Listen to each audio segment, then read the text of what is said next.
बच्चों, online math classes में आपका स्वागत है। तो देखिए 5.1 का लास्ट क्लास में हमने बता दिया था, क्वेश्चन नंबर 2 तक हम आपको कंप्लीट बता गए थे और आशा करता हूँ कि जो क्वेश्चन नंबर 2 के जो क्वेश्चन छोड़े थे मैंने, क्वेश्चन नंबर 2 में जो भी दो तीन क्वेश्चन थे, तो वो सारे के सारे क्वेश्चन आपसे हो गए होंगे। उसमें मापांक आपसे निकलवा रहा था कि मापांक याद करना था, जेड दे रखी थी और जेड से आपको मापांक निकलवाया था। तो सॉरी, मापांक नहीं, संयुग्मी संख्या निकलवाया था, गुणन और योज्य प्रतिलोम निकलवाया था, गुणन और योज्य प्रतिलोम आपसे निकलवाया था। आशा करता हूँ कि वो सारे के सारे क्वेश्चन आपसे हो गए होंगे। अब क्वेश्चन नंबर 3 देखिए, क्वेश्चन नंबर 3 और 4 भी आप लोगों को ही करने हैं। देखो क्वेश्चन नंबर 3 जो है सिर्फ समझा रहा हूँ किस तरीके से आप लोगों को करने हैं। संयुग्मी सम्मिश्र तुम्हें दिया हुआ है सम्मिश्र संख्या, क्वेश्चन नंबर 3 है भाई, सम्मिश्र संख्या, सम्मिश्र संख्या z बराबर तुम्हें दिया हुआ है 2 प्लस आयोटा का होल क्यूब और अपॉन दिया हुआ है तुम्हें 3 प्लस आयोटा का संयुग्मी ज्ञात करना है। संयुग्मी सम्मिश्र संख्या, संयुग्मी सम्मिश्र संख्या ज्ञात कीजिए। ठीक है ना, यह है तुम्हारा क्वेश्चन नंबर 3। तुम्हें देखो z दिया हुआ और z का क्या ज्ञात करना है, संयुग्मी। अब देखो संयुग्मी, मैंने संयुग्मी सम्मिश्र संख्या जब समझा रहा था मैं तुम्हें थ्योरी में, तो उसमें बताया था मैं सिर्फ काल्पनिक भाग का चिन्ह बदल देते हैं। तो डायरेक्टली यहाँ पे ऐसे नहीं कि यहाँ पे आयोटा यहाँ पे प्लस की जगह माइनस कर दें और यहाँ प्लस की जगह माइनस कर दें और हो गया संयुग्मी। तो ऐसे लिखा हुआ बिल्कुल शुद्ध गलत माना जाएगा, तुम्हें ऐसे नहीं करना है। सबसे पहले कंडीशन तो यही है कि हर में कभी भी कॉम्प्लेक्स नंबर दिखाई देती है तो क्या करते हैं, परमेयीकरण यानी कि कॉम्प्लेक्स कंजुगेट कॉम्प्लेक्स नंबर का ऊपर नीचे क्या करते हैं, मल्टीप्लाई। तो देखो मल्टीप्लाई करने से भी पहले आपको ऊपर क्यूब दे रखा है, तो उस क्यूब को पहले सॉल्व करना होगा। तो देखो आंसर नंबर 3 थोड़ा सा सॉल्व कर रहा है, उसको बाद में आपको ही करना है। देख लीजिए, आपको z दिया हुआ है, यहाँ पे लिख सकते हैं चूंकि z बराबर 2 plus iota upon 3 plus iota और इसका क्या था तुम्हारा क्यूब। देखो इसका क्यूब खोलना होगा सबसे पहले। तो क्यूब खोलने के लिए फॉर्मूला होता है तुम्हारा a प्लस बी का होल क्यूब बराबर होता है a cube plus B cube plus 3a square B plus 3ab square. ये होता है तुम्हारा a प्लस बी का होल क्यूब। पुट कर दीजिए यहाँ पे z बराबर, इसको मैं a मान लूँ और इसको मान लूँ आयोटा को b। तो देखो इस वाले फॉर्मूले में a क्यूब करेंगे तो 2 का क्यूब प्लस b का क्यूब यानी कि आयोटा का क्यूब प्लस 3 इंटू ए इंटू बी, ए स्क्वायर है लेकिन, तो 2 का क्या हो जाएगा स्क्वायर और प्लस ऐसे यहाँ पे 3 इंटू ए का मान 2 इंटू आयोटा का स्क्वायर। ये फॉर्मूला होता है a प्लस बी का होल क्यूब अपॉन नीचे ऐसे के ऐसे लिख दीजिए 3 प्लस आयोटा। ठीक है ना, z बराबर 8, इसका क्यूब करेंगे तो आयोटा क्यूब प्लस ये 4 हो जाएगा। देखो आयोटा स्क्वायर है यहाँ पे, सॉरी 2 का स्क्वायर है तो 4 हो जाएगा और 4 का गुणा 3 से करेंगे तो कितना 12 आयोटा। ठीक, प्लस 6 और आयोटा स्क्वायर क्या हो जाएगा, आयोटा का स्क्वायर क्या होगा तुम्हारा आयोटा स्क्वायर। ठीक है ना, और नीचे ऐसे के ऐसे 3 plus iota. z equal 8, iota cube की वैल्यू क्या होती है, आयोटा क्यूब की वैल्यू मैंने निकलवाया तो तुम्हें क्या होती है माइनस के आयोटा, तो ये हो गई माइनस के iota plus 12 iota. Iota square की वैल्यू होती है -1 तो ये हो जाएगा माइनस के 6 और अपॉन में है तुम्हारा 3 प्लस आयोटा।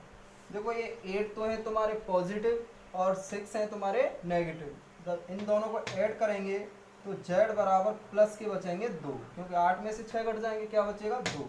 यहाँ आयोटा एक जो आयोटा वो माइनस का, 12 आयोटा है पॉजिटिव यानी कि प्लस के, जब इनको ऐड करेंगे तो क्या आएगा 11 आयोटा और अपॉन में नीचे क्या है 3 प्लस आयोटा। अब देखो यहाँ से आगे मैंने तुम्हें बताया था कि जब इस तरीके की संख्या दी जाती है तो क्या करते हैं, कॉम्प्लेक्स कंजुगेट यानी कि कंजुगेट कॉम्प्लेक्स नंबर का गुणा करते हैं।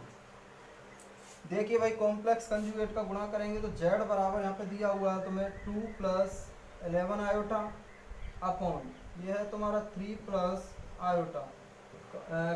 कंजुगेट कॉम्प्लेक्स नंबर का गुणा करेंगे तो 3 minus iota upon 3 minus iota. गुणा करना मैंने बता ही दिया था, 2 plus 11 iota into 3 minus iota upon नीचे फॉर्मूला लग जाएगा कौन सा, पहले एक बार ऐसे लिख लीजिए 3 plus iota into 3 minus iota, ऊपर जब गुणा करेंगे तो क्या हो जाएगा, 2 का गुणा इन दोनों से होगा तो 6 और माइनस के 2 आयोटा प्लस 11 या 33 आयोटा और माइनस के 11 आयोटा स्क्वायर, और नीचे कौन सा फॉर्मूला लग जाएगा, a plus B into A minus B. तो A plus B A minus B का क्या होता है, A square minus B square. इसको जब सॉल्व करेंगे तो देखो 6 और ये हो जाएगा तुम्हारा, ये माइनस के 2 आयोटा है प्लस के 33 आयोटा है, तो ये प्लस के कितने बचेंगे 31 आयोटा, और ये आयोटा स्क्वायर से ये वैल्यू कैसी हो जाएगी पॉजिटिव, और अपॉन ए स्क्वायर 9 और माइनस आयोटा स्क्वायर। ठीक है ना, ऊपर देख लीजिए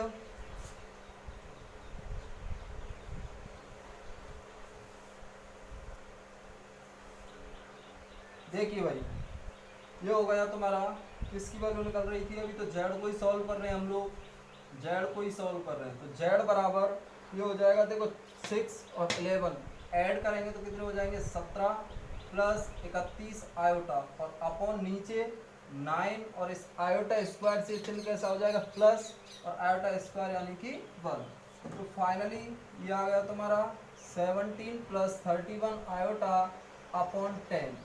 इसको जब अलग अलग करेंगे, इसको जब अलग अलग करेंगे, क्वेश्चन लिख लेना दोबारा से, तो ये आ गया तुम्हारा z बराबर 17 अपॉन 10 प्लस 31 अपॉन 10 आयोटा। ये भी z सॉल्व किया, अभी तक जो z दिया था वो सॉल्व किया, और आपसे पूछा था क्या संयुग्मी, तो इसकी संयुग्मी सम्मिश्र संख्या क्या हो जाएगी बताओ, संयुग्मी यहाँ पे लिख सकते हैं आप लोग, अतः संयुग्मी सम्मिश्र संख्या, और संयुग्मी सम्मिश्र संख्या किससे प्रदर्शित करते हैं हम, z बार से, और z बार से प्रदर्शित करते हैं। तो मैंने तुम्हें बताया था कि संयुग्मी सम्मिश्र संख्या में सिर्फ और सिर्फ क्या कर देते हैं, आयोटा वाली संख्या का यानी कि काल्पनिक भाग का चिन्ह बदल देते हैं। तो ये हो जाएगा 17 अपॉन 10 माइनस 31 आयोटा अपॉन 10, ये होगा तुम्हारा आंसर। ठीक है ना, ये था तुम्हारा क्वेश्चन नंबर 3, काफी मोस्ट क्वेश्चन था, ये ध्यान रखना। ठीक है ना, क्वेश्चन जो 3 था वो वेरी वेरी मोस्ट है, ये हाफ ईयरली या एनुअल यानी कि ईयरली एग्जाम में एक ना एक बार 100% पूछा जाता है। ठीक है ना, इस बार भी शायद हाफ ईयरली में पूछ लिया गया था ये क्वेश्चन, और ज़्यादातर क्वेश्चन ये पूछा जाता है, कहने का मतलब ये है। ठीक है ना, तो ध्यान रखना, ये जो क्वेश्चन है वो काफ़ी मोस्ट है, संयुग्मी सम्मिश्र संख्या में से क्वेश्चन पूछा जाता है, तो 95% यही क्वेश्चन ज़्यादातर पूछा जाता है। ये था तुम्हारा क्वेश्चन नंबर 3। अगला क्वेश्चन नंबर 4 देखिए भाई। ठीक है ना, कुछ भी नहीं किया, बस वो जेड में a प्लस बी का होल क्यू का फॉर्मूला लगा दिया है, और यहाँ पे इसको जब सॉल्व करते हुए ये संख्या बन गई तुम्हारी, और इसका क्या कर दिया यहाँ से परमीकरण करने के बाद इसको सॉल्व करते चले गए, और सिर्फ काल्पनिक संख्या का हमने चिन्ह बदल दिया। क्वेश्चन तो देखो यहाँ से क्वेश्चन ही सॉल्व किया, यहाँ तक तो आंसर तो ये रहा, बस संयुग्मी संख्या में काल्पनिक वाली संख्या का हमने क्या बदल दिया है, चिन्ह चेंज कर दिया है। ठीक, ये था तुम्हारा क्वेश्चन नंबर 3। अब देखिए क्वेश्चन नंबर 4, देखो 5.1 एक्सरसाइज को ही थोड़ा सा टाइम लगता है कराने में, ऐसे मत समझना सर पता नहीं इतने 4 5 6 7 6 दिन हो गए, 5 दिन हो गए और आप अभी 5.1 ही नहीं करा पा रहे हो। तो देखो, एक तो क्वेश्चन आराम से पूरे के पूरे कराते हैं, और सिलेबस की बिल्कुल टेंशन मत करना, हमारा सिलेबस मैथमेटिक्स का सिलेबस सबसे पहले हो जाता है, भले मैं कितना ही आराम से कराऊँ। मेरा जो टारगेट रहता है वो ये रहता है कि ज़्यादा से ज़्यादा बच्चों की समझ में आए। एक एक क्वेश्चन बोर्ड पे करवाता हूँ, फिर भी मेरा सिलेबस सबसे पहले हो जाता है। मैथमेटिक्स का सिलेबस 3 साल से पढ़ा रहा हूँ मैं आदर्श विद्या मंदिर में, तीनों साल से सबसे पहले यही होता है, मैथमेटिक्स का ही सिलेबस सबसे पहले होता है। तो ऐसे टेंशन मत लेना कि सर इतना स्लो करा रहे हो या कैसे करा रहे हो, कोई प्रॉब्लम नहीं है, दूसरी बार भी रिवीजन हो जाएगा आपका, आराम से सिलेबस हो जाएगा। ठीक है ना, तो घबराए ना, मेरा जो टारगेट है वो ये है कि सबसे ज़्यादा और सबसे अच्छे तरीके से आप लोगों के समझ में आए। आपकी बिल्कुल क्वेश्चन बाय क्वेश्चन आपकी फेयर कॉपी में होने चाहिए, जिससे कि एग्ज़ाम टाइम में आप इधर उधर ना बढ़ते। ठीक, तो टेंशन ना करें कि सर इतना स्लो क्यों करा रहे हैं। वैसे तो 1-2 बच्चों के कमेंट भी आए कि सर काफ़ी अच्छा पढ़ा रहे हो, काफ़ी अच्छा समझ में भी आ रहा है, तो ठीक है भाई, ऐसे ही पढ़ते रहे, ठीक, सब समझ में आएगा, टेंशन मत लेना बिल्कुल भी। अब देखो क्वेश्चन नंबर 4, क्वेश्चन नंबर 4 जो है इसको आप करना, कोई प्रॉब्लम नहीं है, बिल्कुल आसान सा क्वेश्चन है। देखो मैं क्वेश्चन लिख रहा हूँ बोर्ड पे, निम्नलिखित के मापांक ज्ञात कीजिए, निम्नलिखित के मापांक ज्ञात कीजिए।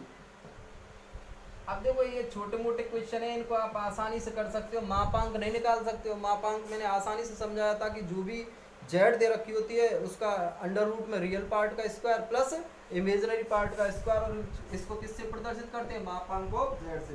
क्वेश्चन दिया हुआ है पहला तो जेड बराबर 4 प्लस आयोटा, दूसरा दिया हुआ है, बिल्कुल आसान सी क्वेश्चन है, दूसरा क्वेश्चन दिया हुआ है जेड बराबर -2 -3 आयोटा, और तीसरा जो क्वेश्चन दिया हुआ है, देखो यहाँ पे जो क्वेश्चन आ रहे हैं वो ज़्यादातर क्वेश्चन तो तुम्हें वही मिल रहे होंगे जब मैं थ्योरी में समझाए थे, ज़्यादातर क्वेश्चन वहाँ पे भी करा दिए मैंने।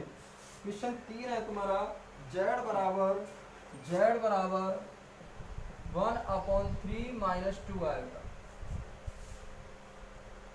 इस वाले क्वेश्चन को ध्यान से देख लेना, ठीक है ना। जेड बराबर 1/3 -2 आया होता है, तो सबसे पहले इसका क्या करेंगे, परिमीकरण करना है। परिमीकरण करने के बाद जेड आ जाए तब उसमें से रियल पार्ट और इमेजिनरी पार्ट निकालने हैं। यहाँ से नहीं निकल पाएंगे रियल पार्ट और इमेजिनरी पार्ट, इनमें दोनों में निकल जाएंगे। यहाँ तो रियल पार्ट क्या है तुम्हारा 4, ठीक है ना, कोई बात नहीं, मैं नहीं करा रहा, कर लेना इसको, बिल्कुल सिंपल सा क्वेश्चन है, ठीक है ना। एक आध दो क्वेश्चन तो भाई आप भी करो, और बिल्कुल सिंपल क्वेश्चन छोड़ता हूँ मैं, ऐसे नहीं कि टफ क्वेश्चन आप लोगों के लिए दे दूं और सरल मैं कराता जाऊं, ऐसा नहीं है। सरल क्वेश्चन मैं आप लोगों के लिए ही छोड़ता हूं, ठीक। अगला क्वेश्चन नंबर 5, देखिए क्वेश्चन नंबर 5,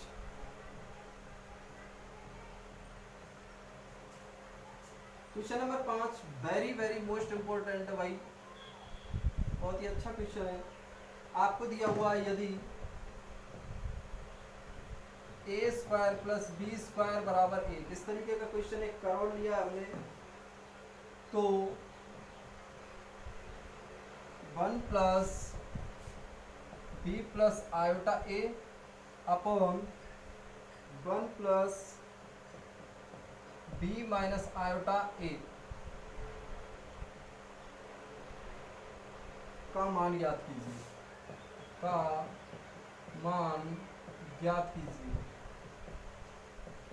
मान ज्ञात कीजिए। ये वाला क्वेश्चन है तुम्हारा, कुछ भी नहीं, बिल्कुल simple. f(a² + b² = 1, then will be find the value of 1 + b + iota a upon 1 + b - iota a। कहने का मतलब यह है कि आपको ये तो दे रखा है a² + b² बराबर 1, ये तो क्वेश्चन में ही दिया हुआ है, तो तुम्हें इसकी वैल्यू ज्ञात करनी है, ठीक है ना। आसान सा क्वेश्चन है, बिल्कुल सिंपल ही, देख लीजिए एक बार।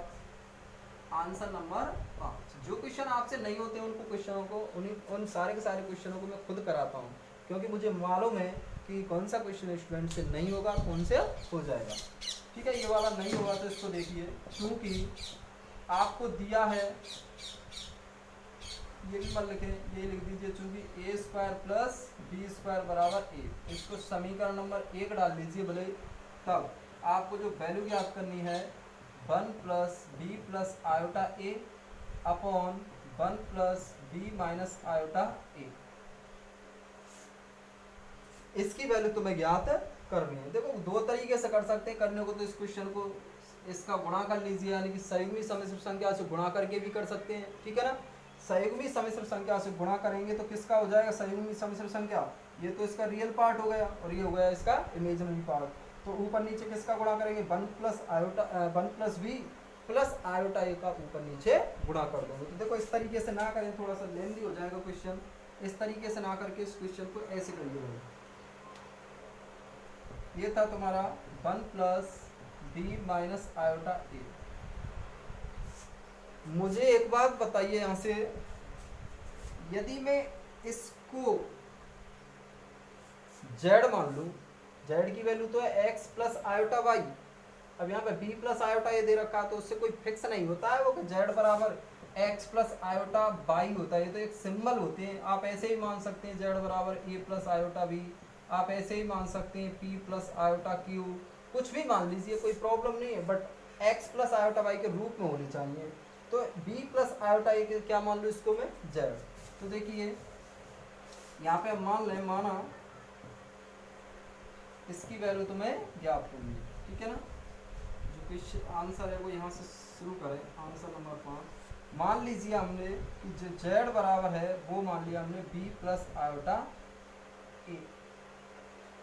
मुझे एक बात बताइए भाई, यहाँ से मैं जेड बार निकालूं, जेड बार निकालूं तो क्या हो जाएगा, बी माइनस आयोटा ए हो जाएगा, नहीं होगा? बोलेंगे नहीं है मुंह से। जेड बार जब निकालेंगे तो बी माइनस आयोटा ए नहीं होगा, ठीक। अब देखिए यहां से मैं मापांक ऑफ जेड और निकाल लूं, तो मापांक ऑफ जेड जब निकालेंगे तो ये क्या हो जाएगा, अंडर रूट में बी स्क्वायर। ऐसा कर लीजिए, पहले मापांक ऑफ जेड निकाल लीजिए। मापांक ऑफ जेड बराबर निकालेंगे तो अंडर रूट में क्या हो जाएगा तुम्हारा बी स्क्वायर प्लस ए स्क्वायर। इसकी वैल्यू सॉरी ये है तुम्हारा मापांक ऑफ जेड बराबर अंडर रूट में ये हो जाएगा तुम्हारा बी स्क्वायर प्लस ए स्क्वायर। मुझे एक बात बता सकते हैं इसकी वैल्यू क्या दे रखी है? इसकी वैल्यू यहाँ पे लिख सकते हैं मापांक ऑफ जेड बराबर under root B square, sorry इसकी वैल्यू हमने लिख दी क्या, ए। यहाँ पे लिख सकते हैं चूंकि ए स्क्वायर प्लस बी स्क्वायर बराबर है ए, क्वेश्चन में दिया हुआ है तुम्हें। तो मापांक ऑफ जेड आ गया तुम्हारा कितना, ए। यहाँ तक किसी की आत्मा दुखी है, कोई कष्ट हो किसी को बताओ? मापांक ऑफ जेड कितना आ गया तुम्हारा, ए। अब देखिए यहाँ पे मापांक ऑफ जेड तो आ गया ए। अब आपको जेड ये दिया हुआ है, यहाँ पे लिख सकते हैं फिर दोबारा से जेड बराबर बी प्लस आयोटा ए, चूंकि तो इसलिए जेड बार बराबर हो जाएगा बी माइनस आयोटा ए, बी माइनस आयोटा ए। आपको आंसर यहाँ से लिखना है, ठीक है ना, ये वाला नहीं लिखना, ये तो क्वेश्चन ही है।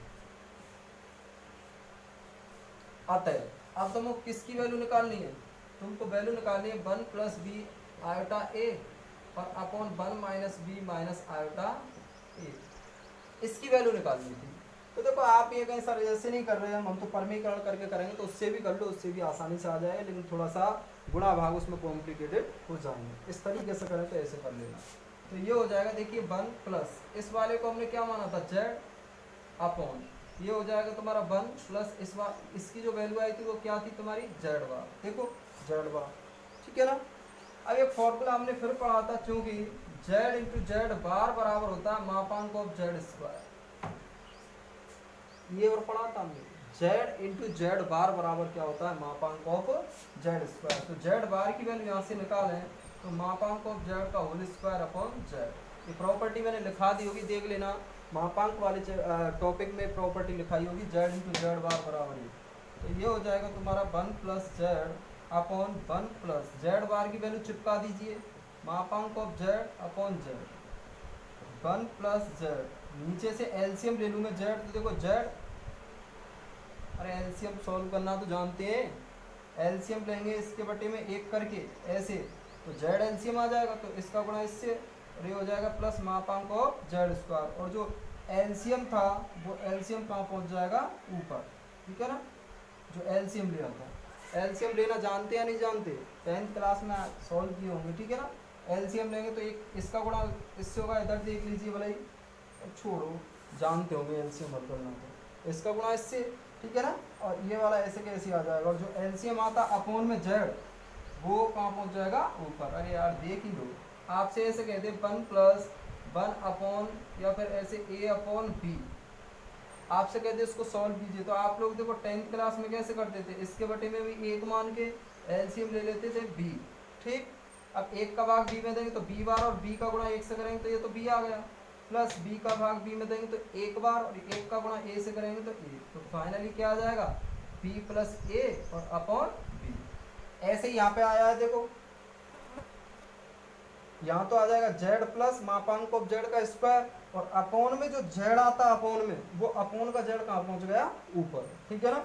तो मुझे एक बात बताइए, यहाँ पे 1 प्लस जेड और इंटू जेड अपॉन, इसकी वैल्यू क्या है, इसकी वैल्यू देखिए, मापांक ऑफ जेड जब एक है तो मापांक ऑफ जेड का स्क्वायर भी क्या आएगा 1, क्योंकि 1 का स्क्वायर 1 ही होता है।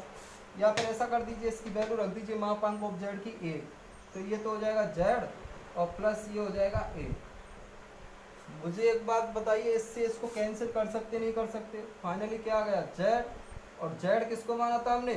जेड माना था हमने बी प्लस आयोटा ए, तो यही आंसर है इसका, बी प्लस आयोटा ए, इसको ही माना था हमने जेड। ठीक है ना, एक तरीका तो ये है करने का।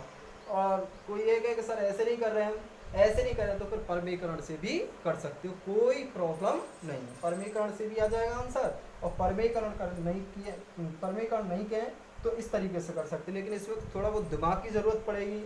एलसीएम कैसे सॉल्व हुआ है, एलसीएम 10th क्लास में आप लोग वैसे तो जानते होंगे, जनरली सब बच्चे जानते हैं 10th का एलसीएम, अपने हिसाब से सॉल्व कर लें। मेरे हिसाब से यहाँ समझ में नहीं आया हो तो इसको उठा के इधर ले जाओ, इसको उठा के इधर ले जाओ और तब सॉल्व कर लो, ठीक है। और नहीं तो देखो डायरेक्ट ही 11th-12th में तो इस तरीके से छोटी छोटी चीज़ों को नहीं बताते हैं, ये एलसीएम वगैरह ये तो सब 10th तक सीख के ही आते हैं सब लोग, ठीक है ना। तो ये सॉल्व किया, बस एलसीएम लेके कैसे भी अपने हिसाब से कर लेना, तब भी यही आएगा। इससे ये चटका दिया, इससे ये चटका दिया तो क्या रह गया, जेड रह गया। और जेड किसको माना था हमने? बी प्लस आयोटा ए, और यही आंसर है इसका, बी प्लस आयोटा ए। तो इस जो क्वेश्चन था तुम्हारा ये, इसकी वैल्यू क्या आ गई तुम्हारी? बी प्लस आयोटा ए, ठीक है ना। ये था तुम्हारा क्वेश्चन नंबर 5। अब देखिए क्वेश्चन नंबर 6, ठीक है भाई।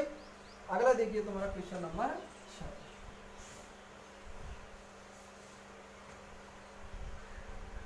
क्वेश्चन नंबर 6 देखिए भाई, क्वेश्चन नंबर 6 दिया हुआ तुम्हें, यदि ए बराबर, थोड़े से लेंथी क्वेश्चन है ये, यदि अब देखो 10th इसमें ट्रिग्नोमेट्री का क्वेश्चन है, ट्रिग्नोमेट्री आपका चैप्टर नंबर 3 है ट्रिग्नोमेट्री, तो अभी वो तो नहीं कराया है, बट ट्रिग्नोमेट्री की छोटी छोटी प्रॉपर्टीज होंगी जो 10th में भी आप लोगों को बता दिए। नहीं तो यहाँ पर मैं फॉर्मूला लिख दूंगा, फॉर्मूलों को देख लेना, बाकी का इसको अच्छे से ट्रिग्नोमेट्री पढ़ा तब समझ में आएंगे फॉर्मूले, ठीक है ना।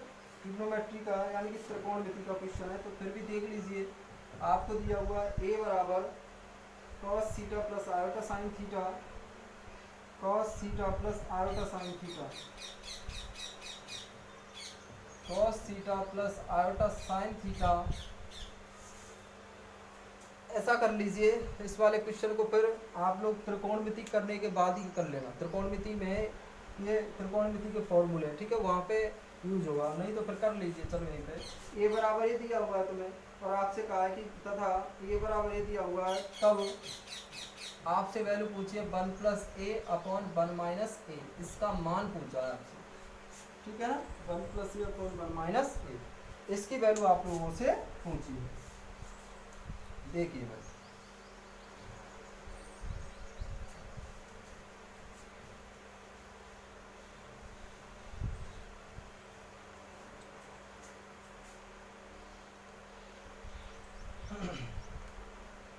आंसर, जो कि ए बराबर आपको दिया हुआ है cos theta plus iota sine theta, तब आपसे पूछा है 1 प्लस ए अपॉन 1 माइनस ए, तो यहाँ पे ए की वैल्यू चिपका दीजिए भाई, 1 plus cos theta plus iota sine theta और अपॉन 1 माइनस cos थीटा, इस माइनस चिन्ह से ये भी माइनस और ये भी माइनस हो जाएगा, माइनस, या फिर ऐसे नहीं, चलो ऐसे ही कर लीजिए, माइनस आयोटा साइन थीटा। अब ऐसे मत कर लेना कि इसको अभी जो क्वेश्चन किया था इसकी तरह जेड मान ले और इसको जेड बार मान ले, तो ये जेड बार नहीं है, क्योंकि यहाँ पे कॉस भी कैसा है, माइनस का है, ठीक है ना। तो जेड बार ना मान ले इसको, भाई जेड बार मान ले। जेड बार में सिर्फ और सिर्फ इसका चिन्ह बदलता है। अब यहाँ पे कॉस थीटा तो पॉजिटिव, तो यहाँ भी पॉजिटिव होना चाहिए था। आयोटा, ये वाला आयोटा वाला भाग यहाँ पॉजिटिव है तो यहाँ नेगेटिव होना चाहिए था, तो ये तो नेगेटिव है, लेकिन ये पॉजिटिव है और ये क्या है, नेगेटिव, तो आप जेड बार नहीं मान सकते। तो फिर एक ही रास्ता बचा हमारा, कौन सा, नीचे यदि हर में कम सम्मिश्र संख्या होती है तो क्या करती है हम, कंजुगेट कॉम्प्लेक्स नंबर का ऊपर नीचे क्या करते हैं, गुणा। तो पहले तो ये तो इसका रियल पार्ट है, cos थीटा, इस तरीके का एक क्वेश्चन हम कर चुके हैं भाई पहले, ठीक है ना, प्लस आयोटा साइन थीटा, शायद एग्जाम्पल नंबर 6 या 7 कुछ ऐसा था, उसमें कर चुके हैं भी क्वेश्चन। 1 माइनस कॉस थीटा, वहाँ पे बस x था और y था यहाँ पे बस, ठीक है ना। और माइनस के ये हो जाएगा तुम्हारा आयोटा साइन थीटा। संयुग्मी सम्मिश्र संख्या यानी कि परमीकरण करेंगे, तो परमीकरण करने कैसे करते बताइए। तो रियल पार्ट है, इस आयोटा वाले पार्ट का चिन्ह बदल देते हैं, यानी कि 1 माइनस कॉस थीटा और प्लस आयोटा साइन थीटा, इससे ऊपर गुणा कर दिया और नीचे भी 1 minus cos theta plus iota sine theta. अब देखो इसका गुणा इससे भी होगा और इसका गुणा इससे भी होगा, तो इसका गुणा मैं इससे कर रहा हूँ पहले, तो ये हो जाएगा तुम्हारा 1 प्लस कॉस थीटा और इंटू 1 माइनस कॉस थीटा, इसका इससे होगा प्लस 1 प्लस कॉस थीटा और इसका इंटू हो जाएगा iota sine theta, iota sine theta. इसका गुणा इससे भी हो गया और इसका गुणा इससे हो गया। अब इसका गुणा कर रहे हैं, plus iota sine theta into 1 plus cos theta, 1 plus cos theta. Iota sine theta का आयोटा साइन थीटा से करेंगे तो iota square sine square theta.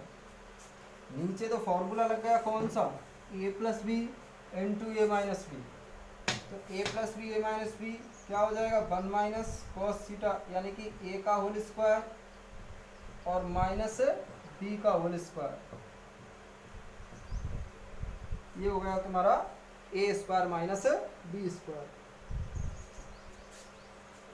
यहाँ पे भी देखो ये वाला फॉर्मूला लग गया तुम्हारा ए प्लस बी और ए माइनस बी, तो इन दोनों में लगाएंगे तो क्या हो जाएगा तुम्हारा ए स्क्वायर माइनस बी स्क्वायर, ठीक है ना। तो एक का स्क्वायर माइनस कॉस थीटा का स्क्वायर प्लस इस साइन आयोटा साइन थीटा का एक से गुणा करेंगे तो आयोटा साइन थीटा और इस कॉस थीटा से करेंगे तो plus iota sine theta cos theta, ठीक है ना। ऐसे ही प्लस इसका करेंगे एक से तो आयोटा साइन थीटा और plus iota sine theta into cos theta plus iota square से ये जो चिन्ह है ये चिन्ह हो जाएगा कैसा माइनस और साइन स्क्वायर थीटा अपॉन एक ए माइनस बी का होल स्क्वायर हो जाएगा, तो यहाँ पर लिख सकते हैं ए माइनस बी इसका होल स्क्वायर बराबर होता है A square plus B square और माइनस 2ab, ठीक है ना। या बी स्क्वायर स्क्वायर वाले तो दोनों पद पॉजिटिव होती है, चाहे चिन्ह या पॉजिटिव हो या नेगेटिव। इसको सॉल्व करेंगे तो देखो एक का स्क्वायर तो एक प्लस कॉस थीटा का स्क्वायर बी का स्क्वायर तो कॉस स्क्वायर थीटा, माइनस चिन्ह आएगा माइनस 2 इंटू एक into cos theta minus iota square और साइन थीटा का स्क्वायर क्या हो जाएगा साइन स्क्वायर थीटा, ठीक है ना। ऊपर देख लीजिए एक का स्क्वायर क्या हो जाएगा बताइए, एक कॉस थीटा तो इसका हो जाएगा कॉस स्क्वायर थीटा। चिन्ह ये वाला प्लस मत कर देना क्योंकि ये तो बाहर है, यदि इसमें अंदर होता कुछ टर्म में तो स्क्वायर से वो कैसा हो जाता पॉजिटिव, लेकिन ये तो बाहर है, इस पर स्क्वायर नहीं लगा हुआ है। प्लस देखो काटा पीसी कर दो कुछ हो रहे हो तो, काटा पीसी नहीं हो रहे क्या कुछ, इसका गुणा इससे हो गया आयोटा साइन थीटा, इसका गुणा इससे, इसका गुणा इससे, अब इसका गुणा यहाँ पर देखो भाई ये तुम्हारा माइनस है, ये तुम्हारा माइनस है तो ये वाला तो प्लस ही आएगा, लेकिन ये कैसा आएगा माइनस और इससे ये नमस्ते, ठीक है ना। आयोटा और आयोटा तो कितने हो गए बताओ, plus 2 iota 2 iota sine theta और इस आयोटा स्क्वायर से ये चिन्ह कैसा हुआ था माइनस साइन स्क्वायर थीटा, वो तो पहले ही कर लिया था हमने। नीचे देखिए 1 प्लस कॉस स्क्वायर थीटा, तो 1 प्लस कॉस स्क्वायर थीटा और ये है तुम्हारा माइनस 2 कॉस थीटा और इधर ये आयोटा स्क्वायर से ये चिन्ह कैसा हो जाएगा प्लस का, तो प्लस साइन स्क्वायर थीटा। देखो ये तो हो गया 1। मुझे एक बात बताओ इन दोनों को मैं कैसे लिख सकता हूँ, दोनों वास्तविक भाग हैं, दोनों के दोनों वास्तविक भाग हैं, तो मैंने माइनस चिन्ह कॉमन ले लिया तो कॉस स्क्वायर थीटा और प्लस में कर दिया साइन स्क्वायर थीटा और प्लस 2 आयोटा साइन थीटा और अपॉन ये हो जाएगा तुम्हारा 1 प्लस कॉस स्क्वायर थीटा और ये वाला प्लस साइन स्क्वायर थीटा और माइनस के 2 कॉस थीटा। अब देखो 10th क्लास में आपने ये फॉर्मूला तो पढ़ा होगा, sine square theta plus cos square theta क्या होता है 1। तो यहाँ पे इसकी वैल्यू चिपका दीजिए 1 माइनस इस पूरे की वैल्यू हो गई 1 और प्लस 2 आयोटा साइन थीटा और अपॉन 1 और इसकी भी वैल्यू कितनी हो गई 1 और माइनस के 2 कॉस थीटा। ठीक है ना। अब देखिए इससे कैंसिल, ऊपर तो रह गया 2 iota sine theta upon 2 minus 2 या 2 माइनस 2 कॉस थीटा बराबर 2 आयोटा साइन थीटा, नीचे से 2 कॉमन आ रहा है तो 1 माइनस कॉस थीटा, इससे कैंसिल। क्वेश्चन ध्यान आ रहा हो तो इस तरीके का एग्जाम्पल कराया था जिसमें आपसे पूछा था कि 1 plus Z upon 1 minus Z एक शुद्ध काल्पनिक संख्या होती है। एग्जाम्पल 6 एग्जाम्पल तो 6 था शायद 6 एग्जाम्पल वो वाला एग्जाम्पल कराया था और उसमें आपसे पूछा था कि सिद्ध कीजिए 1 प्लस जेड 1 माइनस जेड एक शुद्ध काल्पनिक संख्या होती है, वो वाला कराया था। तो देखो ये यहाँ तक आ गया तुम्हारा। ठीक है, थोड़ा सा ऊपर से साफ कर रहा हूँ, इसको लिख लेना, ये वाला जो क्वेश्चन है इसको नोट कर लेना। ठीक है ना, ऊपर से जगह नहीं रही है और दिखता भी नहीं है नीचे। अब मुझे एक बात बताइए, आपका जो सॉल्व करने पर आ गया था तुम्हारा, किसकी वैल्यू हम सॉल्व कर रहे थे, तो हम सॉल्व कर रहे थे भाई वैल्यू क्या थी तुम्हारी 1 प्लस ए अपॉन 1 माइनस ए, इसकी वैल्यू हम निकाल रहे थे। तो फाइनली आ गई तुम्हारी क्या iota sine theta upon 1 minus cos theta. अब देखो यहाँ पे 11th क्लास के फॉर्मूले लगेंगे 2, तो देखो यहाँ पे लिख लेना उनको, बाकी का चैप्टर नंबर 3 में जब पढ़ाएंगे तो ये फॉर्मूले वहाँ पे आएंगे। ठीक है ना, तो यहाँ पे मैं फॉर्मूले लिख रहा हूँ, 10th क्लास में भी करा दिया हो। साइन 2 थीटा बराबर होता है 2 sine theta into cos theta. लेकिन एक चीज़ ध्यान रखना, यहाँ जब 2 थीटा होता है तो यहाँ इधर इसका आधा होता है। यहाँ चाहे 50 थीटा कर लो, यहाँ चाहे 100 थीटा कर लो, इधर हमेशा क्या आता है आधा। यहाँ लिख सकते बोले इधर आधा आता है हमेशा, आधा। मुझे एक बात बताओ, थीटा कर दूं मैं यहाँ पे थीटा, तो थीटा जब कर दूं तो इधर आधा आएगा तो क्या आएगा थीटा बाई 2, यानी कि 1/2 थीटा आधा आता है। तो इसलिए यहाँ पे हम लिख सकते हैं, इसलिए लिख सकते हैं यदि साइन थीटा बराबर 2 sine theta by 2 into cos theta by 2 हमेशा आधा आता है। ये चैप्टर नंबर 3 जब पढ़ाएंगे हम तुम्हारा ट्रिग्नोमेट्री वाला चैप्टर, उसमें आसानी से सारे के सारे फॉर्मूले बिल्कुल समझ में आ जाएंगे, तो कोई प्रॉब्लम नहीं होगी आपको। अब देखो यहाँ पे एक फॉर्मूला और देखिए, अभी एक फॉर्मूला ये भी होता है, क्योंकि एक फॉर्मूला होता है cos 2 थीटा बराबर, cos 2 थीटा बराबर होता है तुम्हारा 2 cos स्क्वायर थीटा माइनस 1, ये वाला। अब इधर भी यही सिस्टम होता है, यदि यहाँ 2 थीटा होता है तो यहाँ आधा आता है हमेशा, क्या आता है आधा। तो बताओ मैं यहाँ आधा कर लूँ cos थीटा तो क्या हो जाएगा 2 cos स्क्वायर थीटा बाई 2 और माइनस 1, थीटा का हमेशा आधा आता है इधर से। तो इन सब की वैल्यू हम चिपकाएंगे तो देखो आयोटा, इसकी वैल्यू थीटा तो साइन थीटा से क्या हो जाएगी 2 sine theta into cos theta by 2 नीचे 1 माइनस इसकी वैल्यू यहाँ से लिख रहा हूँ 2 cos square theta by 2, minus नहीं आएगा, अब इस माइनस चिन्ह से वो भी क्या हो जाएगा प्लस। ठीक है ना, प्लस। अब देखो एक प्लस प्लस हो गया, तो ये वाला फॉर्मूला ना लगा है भाई, 2 फॉर्मूले होते हैं इसका। एक फॉर्मूला और देख लीजिए, इसका एक फॉर्मूला ये भी होता है 1 minus 2 sine square theta, sine square theta. Cos 2 theta के 4 फॉर्मूले होते हैं। ठीक है ना, चाहो तो भले यहाँ पे लिख सकते हो चारों के चारों, नहीं तो ट्रिग्नोमेट्री में ही कराते हैं हम। एक ये होता है, एक ये भी होता है 2 कॉस स्क्वायर थीटा माइनस 1, एक ये भी होता है तुम्हारा 1 minus ten square theta upon 1 plus ten square theta. ठीक है ना, इस तरीके के एक ये भी होता है तुम्हारा cos square theta minus sine square theta. इस तरीके से इसके बहुत सारे फॉर्मूले होते हैं, लेकिन ये जो फॉर्मूले कौन सा यूज करना है, कब कहाँ कौन सा फॉर्मूला यूज करना है, वो क्वेश्चन पर डिपेंड करता है। अब देखो आपको कैसे मालूम चल रहा है यहाँ पे कि सर इस वाले को ही क्यों नहीं यूज किया, इस वाले को इसलिए यूज नहीं किया क्योंकि हमारा देखो दूसरा वाला यूज कर देंगे तो इस एक से एक कट जाएगा। अब एक से एक नहीं कटेगा, देखो 2, ठीक है, एक और एक 2 हो जाएंगे, लेकिन दूसरा वाला फॉर्मूला लगाएंगे तो देखो एक कट जाएंगे, एक कट जाएगा। देखो कैसे कटेगा, यहाँ से मैं cos थीटा की वैल्यू निकालूं तो 1 - 2 sin स्क्वायर थीटा बाई 2 आएगा, ठीक है ना।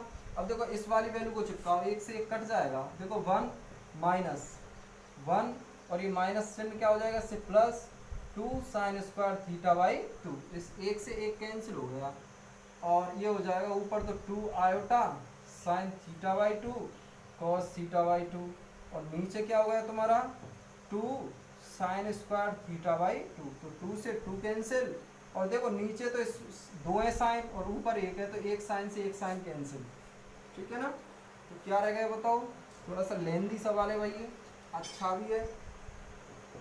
ये हो जाएगा तुम्हारा iota cos theta by 2 upon नीचे एक साइन रह गया बस साइन थीटा बाई 2 आयोटा, एक फॉर्मूला ये तो पढ़ा होगा तुमने, cos theta upon sine theta बराबर होता है cot थीटा के, और आधे आधे होते हैं तो यहाँ भी आधा हो जाता है, तो ये हो जाएगा तुम्हारा cot थीटा बाई 2, ये आंसर है।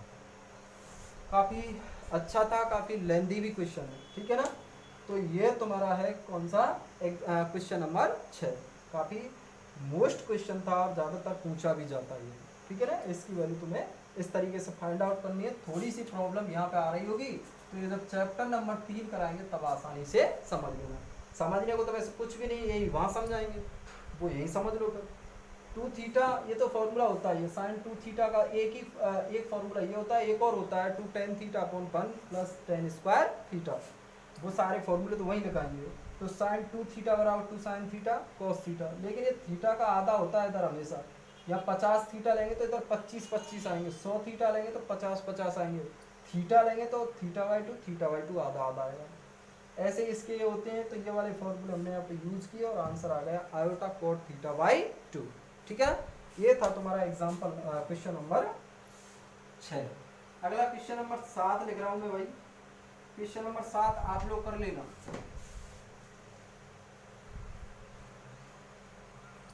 कल हो जाएगा तुम्हारा ये, ठीक है ना। एक क्लास और बनेगी बस 5.1 में, उसके बाद तो फिर आसान आसान टॉपिक है इसमें, फिर नहीं है, थोड़े से क्वेश्चन इसी में ही लेंगे बस 5.1 में। अगला लिख रहा हूं मैं, हो जाए तो करके देखना। क्वेश्चन नंबर 7, क्वेश्चन नंबर 7 है 1 plus iota into x minus 2 iota upon 3 plus iota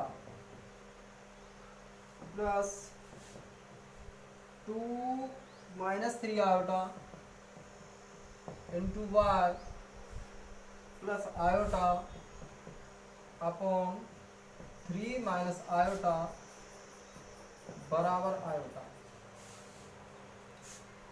वो तो x और y के तुम्हें मान ज्ञात करने हैं। 1 plus iota into x minus 2 iota upon 3 plus iota plus 2 minus 3 iota into y plus iota upon 3 minus iota बराबर दिया हुआ तो मैं आयोटा, तो यहाँ से x और y की वैल्यू फाइंड आउट करनी है। तो कुछ भी नहीं करना, बिल्कुल सिंपल सा क्वेश्चन है। इस पूरे के पूरे का क्या ले लेना, एलसीएम, ठीक है ना।